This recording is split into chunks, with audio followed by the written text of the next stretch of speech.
So, while waiting, let's enjoy the view. I'm actually at outside the hospital now. So, I'm just waiting.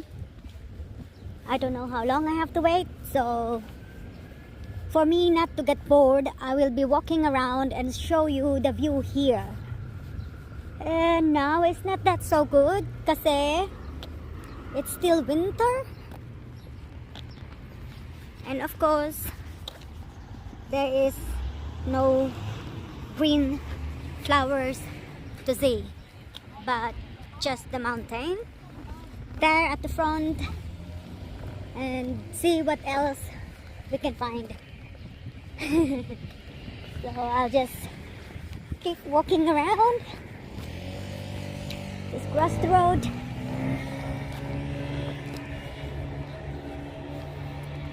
So this is the house 9.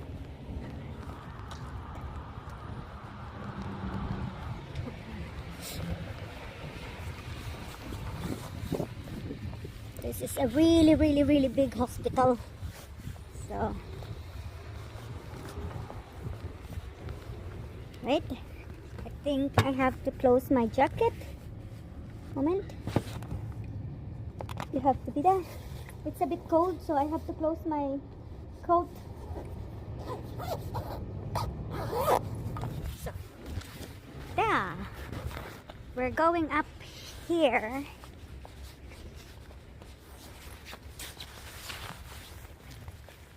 So, there.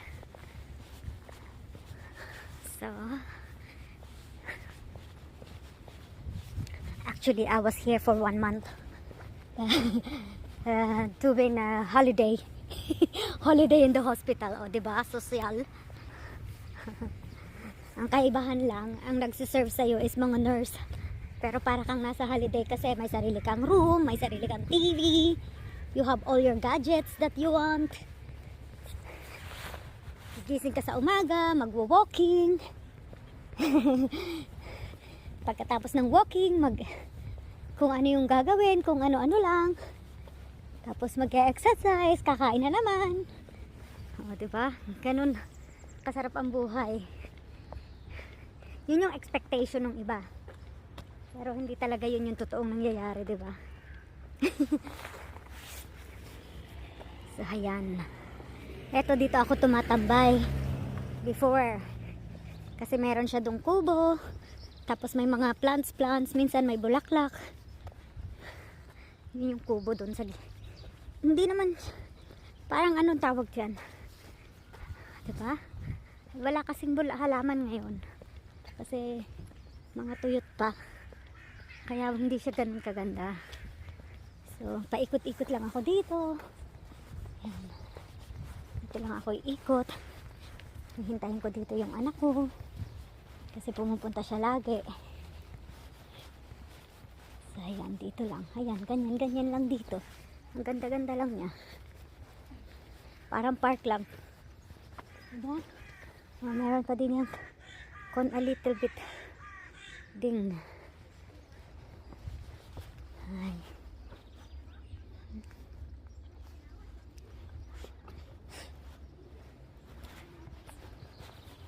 Ayan. Pakita ko lang sa inyo yung park ng hospital. Sobrang laki nito, as in sobrang laki. Hindi mo... So, ayan. O, ikot-ikot lang ako dito. Ganyan lang ginagawa ko dati. Kapag inip na ako dun sa room ko. So, bababa ako. Ayan, may mga ibon. Oh. May snow pa dito konti. So, medyo green na siya. Pero dati wala talaga to. Kasi nga nag-snow. Tapos pag namulaklak, ang ganda niya. Ayan, dito lang ako, ikot-ikot. Parang wala lang. So, meron pa ditong maliit na fish pond. Frozen nga lang ngayon. Sobrang liit lang niya. Pero, may mga goldfish yan. O, diba? Frozen. Nasa kaya yung mga fish? Ito, mayroon siyang fish dun sa lalim. Ayan, oh. O, diba? Frozen pero may fish. Kita niyo yung orange na yan? Yan ay fish. Pero bakit iisa? Asan kayo? Marami to eh. Ay, ayun, doon, nasa kabilang sulok. Puntahan natin. Anto doon sa kabila, mayroon.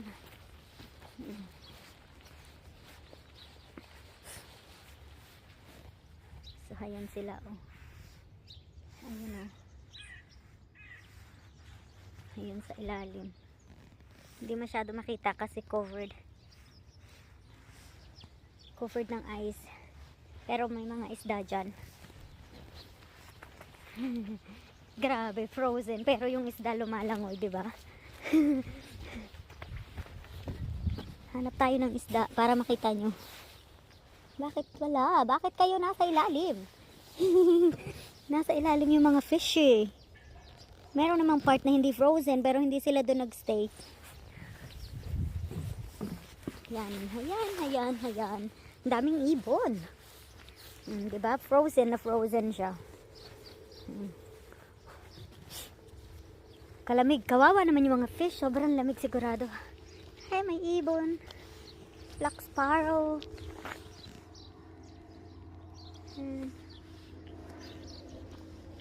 Bago to ah. May upuan na dito. Bago. Ayan, ang daming ibon.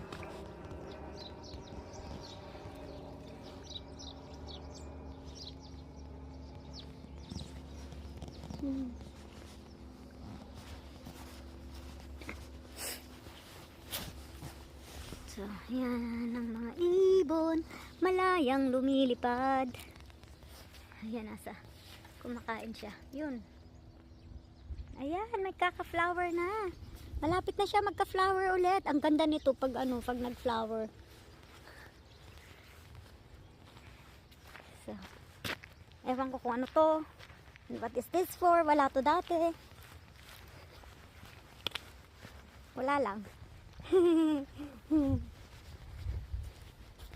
So, ayan, oh. Ganyan lang dito. Ikot-ikot ka lang. The other side of the Nordkette. So, ikot ako kung saan. Baka may mas maganda dito ang lugar.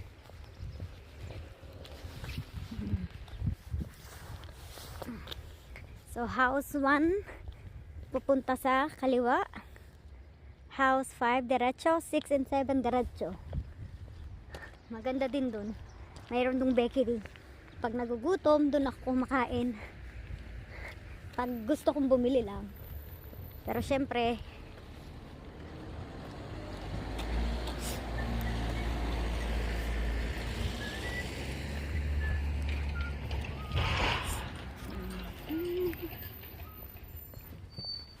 so ayan, pwedeng mag-picnic dyan. Pwede ba? Hindi ko sure, pero malinis eh. Pwede ka siguro umupo dyan. Ganda lang, di ba? Tapos ang ganda ng view, tahimik. So hindi ka mai-stress kahit ma-hospitalize ka dito. Ang maganda niya, nakikita mo yan sa sa bintana ng bawat room dito sa hospital. So yung anak ko dyan siya na-confine. Ilang buwan din siya dyan. Sa kabilang yan. Wow.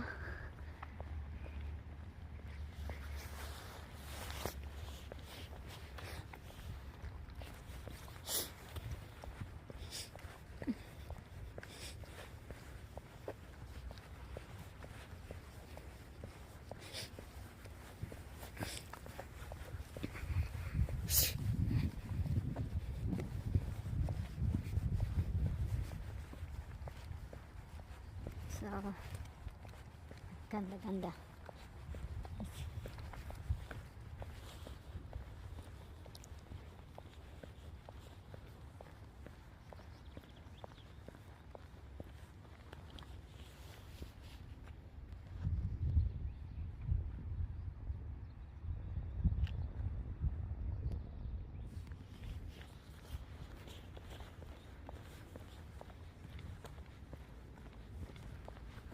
Dito din may mga fishes.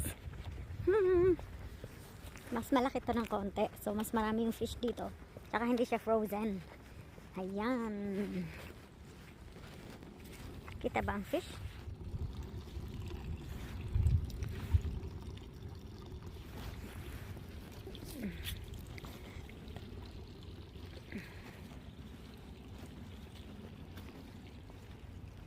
So, mas malalaki yung fish dito.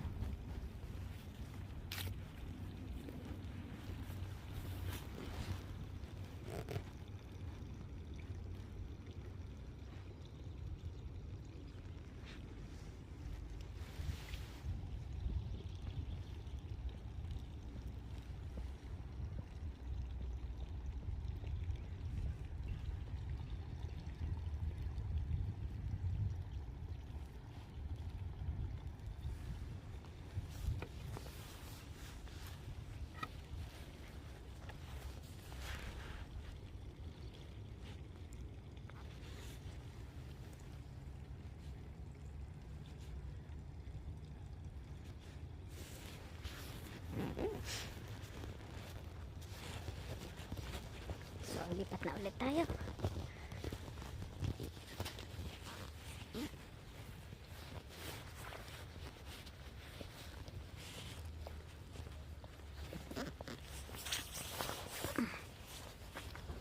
Ayan.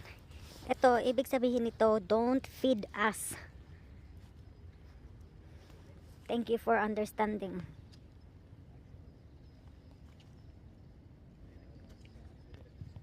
So, yung mga ibon dito at mga isda ay kumakain lang ng mga halaman, hindi tinapay. Yun yung sabi doon sa ano, sa